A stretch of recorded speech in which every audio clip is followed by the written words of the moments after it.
the name associated with that is? Couple different names. One of them is the observer. That's the one I typically kind of go with, if they talk about, because I like to watch things. Mouth shut, ears open type of an approach. So it's more taking information in, processing it, and then coming up with what you feel to be the most logical type answer. Right. Be very frustrating sometimes because we have a hard time processing information and making decisions. And in a business world, that can be frustrating for other people that just say, let's go do something, where we always tend to want to be. There's always something more to learn and process before we want to jump off. So we can tend to lose ourselves sometimes in the information. Right. So we work well with a type that, we need this information, find the facts, kind of sort it all out, and then come with us with a recommended course of action, and then we can work together to make that happen. And that's one of the things I've had to work on, to make sure that I can, especially with certain types, that I can answer their question without a lot of the detail that I find interesting, but for other people is I haven't got time for that. Right. So how else do you know you're a 5? What other characteristics? Some of the characteristics are, once again, you watch. I'm not necessarily a real people person, to go out and mingle and talk to people. You tend to like to work alone. Mm-hmm. You tend to not be comfortable in real social settings. Mm-hmm. You want to get out of that, or sit over in the corner and just watch what other people do. We tend to collect things. Once again, it comes back to the information. Mm-hmm. Part of it, we like to read. We like to get hobbies really in depth to our hobbies, whatever they would be. They can almost be consuming us sometimes, because we get so interested in it, and the time just flies. Things that would just bore other people to tears, we revel in the detail, mm-hmm. revel in the information, and sometimes even to the point of wanting to know so much about something. Then when you actually make the move to get it, then it becomes anticlimactic. Now that you've got it, it was more fun almost researching the topic than it was actually doing it. Yeah.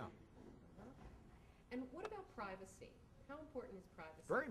Very much so. Like I said, we tend to work alone, so we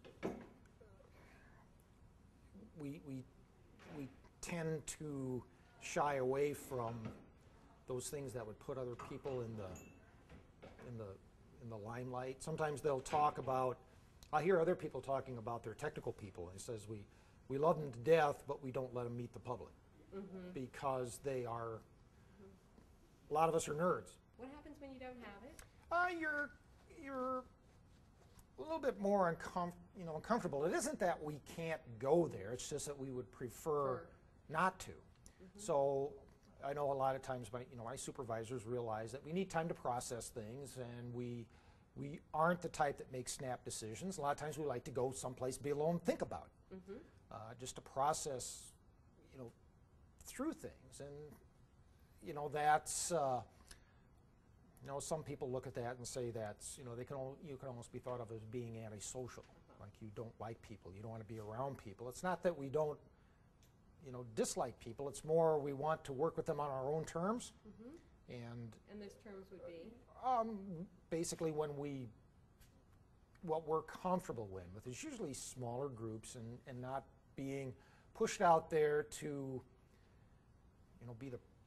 be the person that has to go out and find a lot of stuff with people, or to go out and really feel people, mix with people, mingle, small talk. It's just, some people love that. To me, it can just make me want to start climbing the walls, because it's just not what I'm comfortable in doing, both in work and sometimes outside of work too.